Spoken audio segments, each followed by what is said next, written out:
All right, today we're going to dive into one of the most foundational stories in, well, all of human history.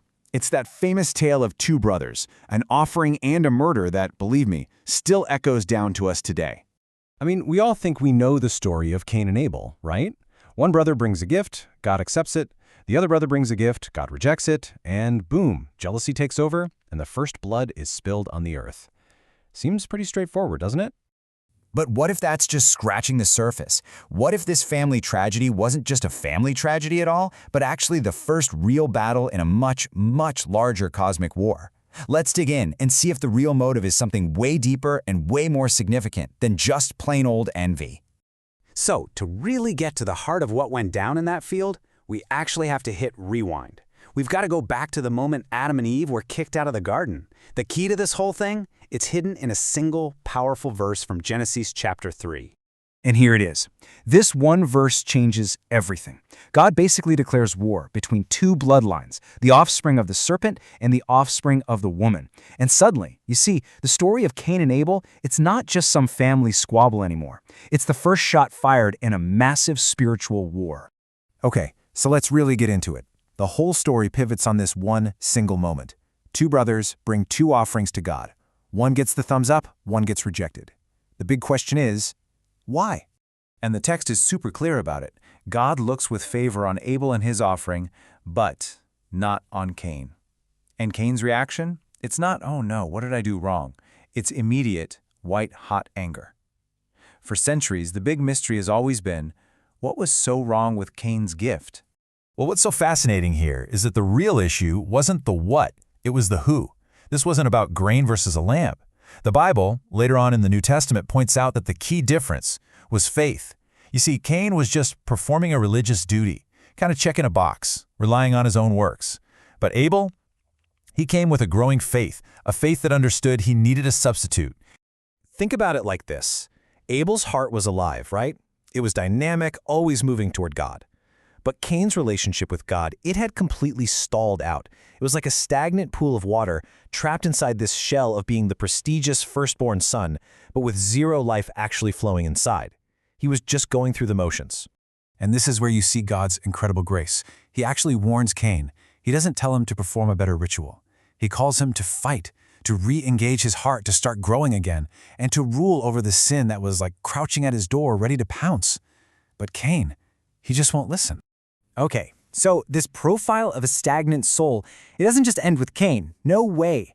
It actually sets up a spiritual pattern that gets repeated. And this is pretty chilling, thousands of years later. You have to understand, Cain was trapped. I mean, Eve named him thinking he was the promised one, the man from the Lord. He had the ultimate external status, the best label you could ask for. But on the inside, that love for God wasn't growing. It was withering away. And that right there is the textbook definition of a stagnant spiritual identity. So an identity that's all about an external label, a fancy heritage, but with a spiritually dead core that lashes out at anything truly righteous. Does that profile sound familiar? Because this exact same profile shows up again at the absolute most pivotal moment in all of human history. Just look at this comparison. The pattern is absolutely identical. Cain boasted about his status as the firstborn son. And the religious leaders, they boasted about their status as descendants of Abraham. Both were spiritually stagnant, just trapped in an empty, lifeless religion. And the result? The exact same tragic result. They murdered the truly righteous one who was right there in front of them. First it was Abel, and then it was Jesus. And Jesus saw this spiritual DNA crystal clear. He didn't just say they were mistaken, no. He called them a brood of vipers, the offspring of the serpent, straight out of Genesis 3. He was essentially saying, hey, you guys are walking the exact same path of rebellion that Cain walked. So if this is the pattern of human failure, this vicious cycle of religious stagnation that leads to murder, how could that cycle ever be broken? I mean, who could possibly succeed where Cain and all his spiritual descendants failed so badly?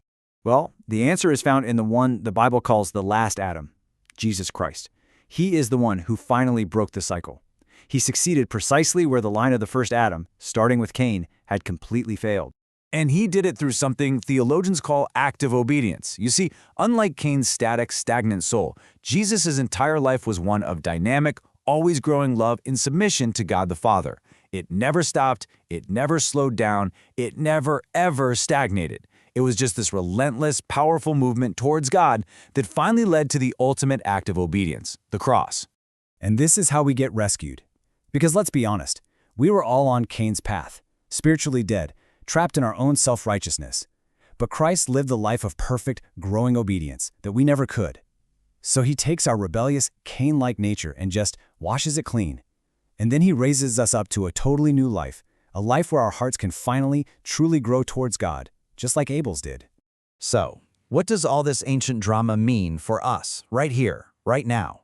Well, the story doesn't just end with a murder. It actually ends with a choice that splits all of humanity into two distinct camps. After the murder, humanity splits onto two totally different paths. First, you've got the path of Cain. He goes off and builds a city, naming it Enoch. It's a kingdom built on human achievement, on self-protection, and ultimately on violence, which all leads to his descendants' arrogant song of the sword. But then, a very different path emerges. And this new path is born through Adam's other son, Seth.